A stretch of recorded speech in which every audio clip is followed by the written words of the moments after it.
Assalamualaikum warahmatullahi wabarakatuh. Jumpa lagi dengan saya Pak Bowo. Masih di channel yang sama, yaitu channel kelas online. Channel yang memberikan informasi pembelajaran bagi sobat belajar dimanapun Anda berada. Pada kesempatan kali ini saya masih membahas materi pembelajaran di tingkat MTS atau SMP. Akan tetapi sebelum saya membahas lebih jauh pada kesempatan kali ini, seperti biasa, jangan lupa apa? Jangan lupa untuk subscribe, like, komen, dan juga share. Oke, langsung saja saya bahas materinya pada kesempatan kali ini. Materi kita pada kesempatan kali ini berhubungan dengan klasifikasi makhluk hidup, tapi fokus pada pembahasan ciri dari makhluk hidup.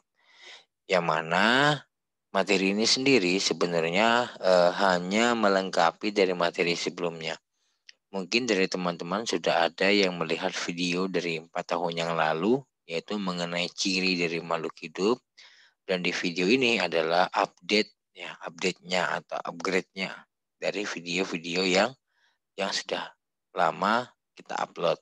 Ya, oke, langsung saja kita bahas materinya pada kesempatan kali ini. Makhluk hidup dan benda mati. Makhluk hidup versus benda mati. Apakah perbedaan benda mati dan makhluk hidup? Apakah ciri dari makhluk hidup itu sendiri? Nah, ini mungkin pertanyaan yang muncul di benak kita ketika kita melihat ada benda hidup dan benda mati. Lalu yang menjadi pertanyaan pasti benda mati dan benda makhluk hidup itu bedanya apa? Oh, benda hidup itu tidak bergerak. Benda hidup itu bergerak, Pak. Kalau benda mati tidak bisa bergerak. Nah, secara tidak langsung kalian sudah menyebutkan atau bisa membedakan yang mana mati dan benda hidup atau makhluk hidup. Apakah ciri makhluk hidup? Tadi sudah kalian sebutkan salah satunya. Oh, kalau benda mati itu Pak tidak bisa bergerak. Kalau makhluk hidup itu bisa bergerak. Lalu bagaimana kalau mobil? Mobil itu juga bisa bergerak. Apakah mobil itu dikatakan benda hidup? Nah, kan gitu. Berarti ada ciri lain yang tidak dimiliki oleh benda tersebut, maka dia dikatakan benda benda mati. Nah, lalu apa saja ciri dari makhluk hidup? Artinya kita mengatakan dia makhluk hidup apabila memenuhi syaratnya apa gitu kan gitu. Nah, kali ini kita akan bahas ciri dari makhluk hidup itu sendiri seperti apa. Ciri dari makhluk hidup yang pertama ada bernapas, lalu ada bergerak, ada makan, ada tumbuh dan berkembang, kemudian berkembang biak, serta peka terhadap rangsang. Yang pertama kita bahas yaitu bernapas. Bernapas secara sederhana dapat kita artikan menghirup oksigen dan mengeluarkan karbon dioksida. Jadi secara sederhana kalau kita lihat di sini ada orang menarik napas atau menghirup napas, berarti yang dihirup itu adalah oksigen dan dikeluarkan dan mengeluarkan karbon dioksida. Walaupun kelihatannya dari definisinya ini atau artinya ini sangat sederhana, sebenarnya ada momen penting atau ada sesuatu yang penting dari proses bernapas. Apa itu? Yaitu oksigen yang kita hirup tadi digunakan untuk proses oksidasi atau proses menghasilkan energi. Sementara karbon dioksida adalah gas sisa yang harus dikeluarkan melalui pernapasan. Jadi ketika kita menghirup oksigen, oksigen ini adalah gas yang atau zat yang dibutuhkan untuk menghasilkan energi. Jadi kalau tidak ada oksigen maka energi tidak dapat dihasilkan. Yang pastinya kita tidak dapat bergerak, tidak dapat beraktivitas karena energinya tidak ada. Sementara karbon dioksida ini merupakan zat sisa yang harus dibuang. Nah, maka kalau tidak ada pernapasan, ya otomatis karbon dioksida akan menumpuk dan menjadi racun yang akan meracuni tubuh kita. Maka di sini sangat penting, proses pernapasan itu sangat penting karena dari proses pernapasan dapat mengeluarkan karbon dioksida yang menjadi racun bagi tubuh kita dan juga dapat menghirup oksigen, yang mana oksigen sendiri sangat penting untuk menghasilkan energi. Ya, terus selanjutnya, alat pernapasan pada makhluk hidup itu meliputi yang pertama adalah paru-paru. Ya, hampir 90% dari makhluk hidup itu bernapas dengan paru-paru. Ya, mulai dari kelas burung, katak juga menggunakan paru-paru walaupun dibantu oleh kulit yang selalu lembab. Kemudian kelas reptil ya kadal, ular, kemudian penyu, kura-kura itu juga bernapas dengan paru-paru. Lalu kelas mamalia seperti paus, sapi, kuda, kambing, kucing itu juga bernapas dengan paru-paru. Lalu kemudian ada insang, yang mana insang itu adalah alat pernapasan bagi makhluk hidup jenis ikan. Lalu ada juga kulit, ya misalnya cacing. Pada tumbuhan, alat pertukaran gas itu mulai dari stomata. Stomata itu terdapat pada daun. Nah, ini stomata, terdapat pada daun atau dengan istilah mulut daun. Kemudian ada lentisel, itu terdapat pada batang. Jadi daun, batang itu juga bisa berfungsi untuk pertukaran gas. Mana lagi? Yaitu ada akar. Nah, ini diantaranya yang digambar ini adalah akar napas yang berfungsi sebagai tempat pertukaran gas bagi tumbuhan. Jadi bisa jadi pada tumbuhan itu ada 3 ya yang dapat berfungsi sebagai alat ya pertukaran gas, yaitu ada yang daun ya, utamanya daun. Ya, karena di daun itu terdapat stomata atau mulut daun yang berfungsi tempat pertukaran gas. Jadi yang utama digunakan untuk pertukaran gas adalah daun. Kemudian ada lagi batang, karena di batang terdapat lentisel dan juga ada akar. Di antaranya adalah akar napas. Nah, cuma seperti ini. Pada tumbuhan itu berbeda dengan manusia dan hewan. Kalau manusia dan hewan jelas menghirup oksigen dan mengeluarkan karbon dioksida. Pada tumbuhan itu terjadi perbedaan antara siang dengan malam. Pada siang hari, tumbuhan itu menghirup karbon dioksida dan mengeluarkan oksigen. Hal ini terjadi karena tumbuhan itu melakukan fotosintesis. Foto itu cahaya, sintesis pengolahan. Maka pengolahan makanan yang menggunakan cahaya. Dan karbon dioksida ini merupakan bahan dari fotosintesis. Oksigen adalah zat hasil dari fotosintesis atau gas hasil fotosintesis yang dilepaskan ke lingkungan. Dengan demikian, pada siang hari, karena terjadi peristiwa fotosintesis, maka tumbuhan menghirup karbon dioksida dan mengeluarkan oksigen. Sebaliknya pada malam hari, karena stomata ini tertutup dan tidak terjadi proses fotosintesis, maka tumbuhan itu akan sama dengan makhluk hidup lain, yaitu di mana dia menghirup oksigen dan mengeluarkan karbon dioksida. Ya, jadi seperti kalian yang senang sama bunga atau tumbuhan hidup, jangan menaruhnya di kamar, apalagi kamarnya tertutup dan sempit. Kenapa? Karena pada malam hari tidak terjadi fotosintesis, maka yang terjadi adalah kalian akan berebut oksigen dan tingkat karbon dioksida di kamar kalian juga akan bertambah karena pada malam hari tumbuhan itu menghirup oksigen dan mengeluarkan karbon dioksida. Lalu kemudian ada bergerak. Bergerak merupakan ciri dari makhluk hidup. Pada hewan dan manusia, pergerakan dapat berpindah-pindah tempat. Kalau kita lihat, nah ini ada makhluk hidup yang berjalan, ada hewan yang berlari. Nah, pada makhluk hidup ini kan geraknya mudah diamati karena dia berpindah tempat. Jadi bergerak itu merupakan ciri dari suatu makhluk hidup. Nah, kalau makhluk hidupnya tidak bergerak berarti mati. Pada tumbuhan bergerak tapi tidak dapat berpindah tempat. Ya, jadi kalau pada hewan itu bergerak dan bisa berpindah tempat, sedangkan pada tumbuhan dia bisa bergerak tapi tidak dapat berpindah tempat.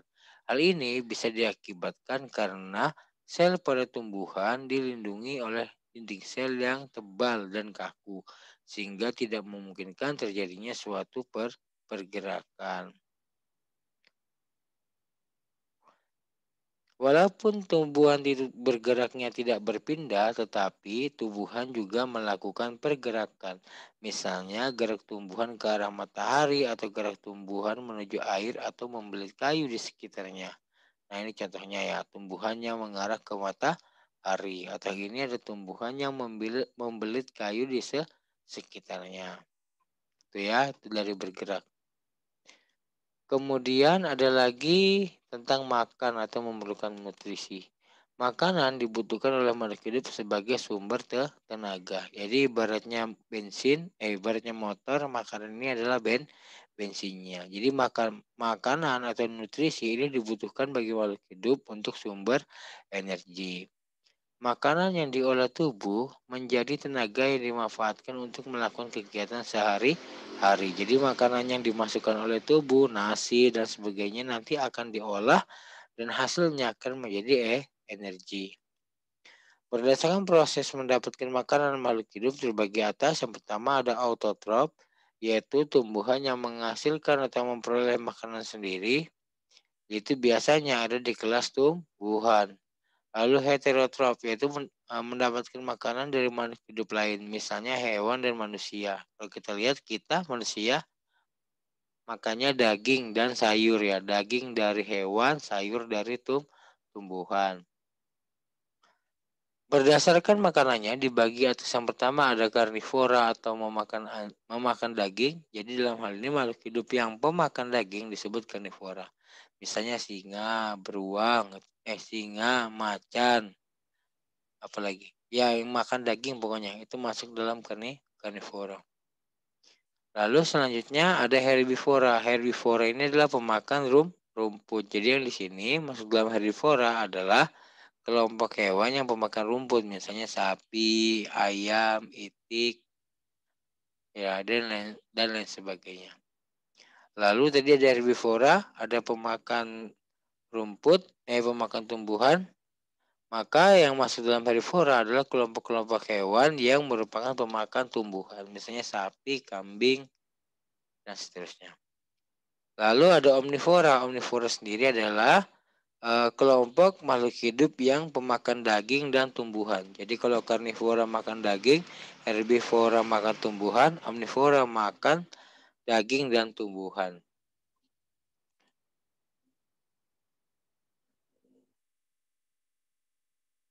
Selanjutnya ada tumbuh dan berkembang.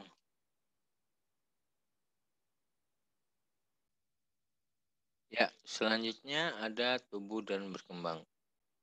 Jadi selanjutnya ada tumbuh dan berkembang.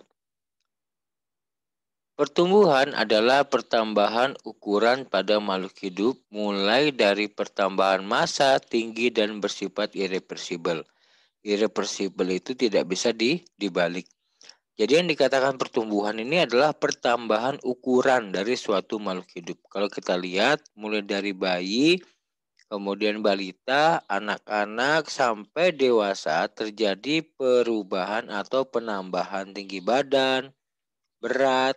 Nah, seperti itu. Kalau pada tumbuhan biasanya pertambahan tinggi tanaman, jumlah daun. Nah, seperti itu. Itu kalau berhubungan dengan pertumbuhan dan bersifat irreversibel atau tidak bisa dibalik, artinya kalau dia sudah dewasa tidak mungkin langsung berubah menjadi kecil lagi. Nah, tidak mungkin berubah menjadi kecil lagi seperti itu.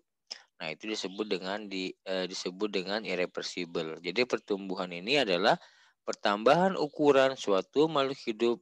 Nah, mulai dari pertambahan massa, tinggi, kemudian kalau pada tumbuhan itu berhubungan dengan tinggi batang, jumlah daun. Ya, jadi dikatakan pertumbuhan itu meliputi penambahan ukuran dari suatu makhluk hidup. Sebaliknya yang dikatakan perkembangan adalah proses makhluk hidup menuju kedewasaan. Dan ini bersifat reversibel atau dapat dibalik. Jadi perkembangan ini adalah tahap seseorang, bisa dikatakan perkembangan ini adalah sifatnya ya. Jadi tahap perkembangan sifat seseorang menuju kedewasaan. Yang semakin dewasa seseorang, semakin dewasa suatu makhluk hidup, maka dia kan memiliki perbedaan sifat ya, perbedaan sikap. Nah, misalnya ketika anak kecil dan dewasa itu memiliki perbedaan sikap, itu yang dikatakan dengan perkembangan menuju proses kedewasaan. Bersifat reversibel atau dapat dibalik artinya apa? Walaupun terkadang umurnya sudah tua gitu ya, umurnya sudah tua tapi memiliki sifat seperti anak-anak. Itu ada kan seperti itu. Misalnya orang tua yang mungkin masih senang main layangan misalnya gitu.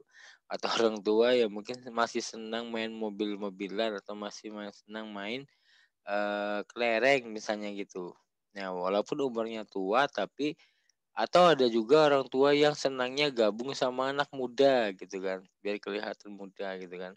Nah, itu bisa juga itu yang dikatakan tadi reversibel, artinya walaupun dia sudah tua tapi bisa dibalik ya, bisa dibalik menjadi anak-anak yang lebih muda gitu. Yang dimaksud dengan perkembangan. Jadi pertumbuhan dan perkembangan tadi berbeda ya. Kalau pertumbuhan itu pertambahan ukuran. Kalau perkembangan itu proses menuju kedewasaan. Selanjutnya ada berkembang biak. Berkembang biak adalah kemampuan suatu makhluk hidup untuk memperbanyak jenisnya, untuk dan juga agar makhluk hidup tersebut tidak punah. Jadi berkembang biak di sini adalah kemampuan dari suatu makhluk hidup untuk memperbanyak jenisnya atau untuk melestarikan jenisnya agar tidak punah. Berdasarkan cara perkembangbiakan pada hewan dibagi atas, yang pertama ada beranak atau vivipar, lalu ada bertelur atau ovipar, lalu ada juga bertelur dan beranak atau ovovivipar. Jadi berdasarkan cara berkembang biaknya, hewan atau makhluk hidup itu dibagi atas beranak atau vivipar, bertelur atau ovipar, dan juga bertelur beranak atau ovovivipar. Pada tumbuhan, berkembang biak itu dapat dilakukan secara alami dan buatan. Secara alami misalnya dengan cara biji atau umbi seperti umbi batang, umbi lapis, umbi akar, geragi, tunas, spora, dan rizoma. Sedangkan pada perkembangbiakan buatan misalnya cangkok, setek, akulasi, dan juga merunduk. Jadi perkembangbiak ini kemampuan dari makhluk hidup untuk memperbanyak jenisnya. Semakin baik kemampuan berkembangbiaknya, semakin banyak jumlah makhluk hidup yang ada dari jenisnya sehingga bisa terhindar dari kepunahan. Nah, ini contohnya ayam bertelur, kucing beranak, ular bertelur dan ular beranak. Jadi ular ini merupakan hewan bertelur dan beranak. Nah, ini adalah perkembangan vegetatif tumbuhan. Nah, ini tunas, misalnya tunas pisang, ya, atau rebungnya bambu. Nah, ini umbi batang, spora, umbi lapis, misalnya pada bawang merah, akar tunggal atau rizoma, dan juga umbi akar. Nah, ini adalah yang buatan, yaitu mencangkok, okulasi. Okulasi ini artinya menempel, lalu menyambung dan merunduk. Berikutnya adalah peka terhadap rangsangan atau iritabilitas. Peka terhadap rangsangan adalah kemampuan makhluk hidup untuk merasakan perubahan rangsangan yang terjadi di sekelilingnya. Rangsangan dapat bisa berupa panas, dingin, kasar, halus, sentuhan, bau, cahaya. Misalnya ketika kalian memegang gelas yang panas, piring yang panas, atau mungkin panci yang panas gitu kan. Itu biasanya kalian kaget terus langsung narik tangannya gitu kan. Nah, itu salah satu contoh peka terhadap rangsangan. Atau misalnya ketika kalian merasa dingin ya pada malam hari, biasanya kalian menggunakan selimut. Nah, itu rangsangan berupa suhu tadi. Ya, atau misalnya ketika kalian memegang suatu benda, kalian bisa merasakan ini kasar, halus, dan lain sebagainya. Itu juga peka terhadap rangsang. Contoh lain, misalnya ketika tetanggamu atau temanmu lagi masak mie-nya harum gitu kan. Ya, mie-nya harum. Kalian bisa mencium baunya bahkan sampai air ludahnya keluar gitu kan. Saking kepengennya.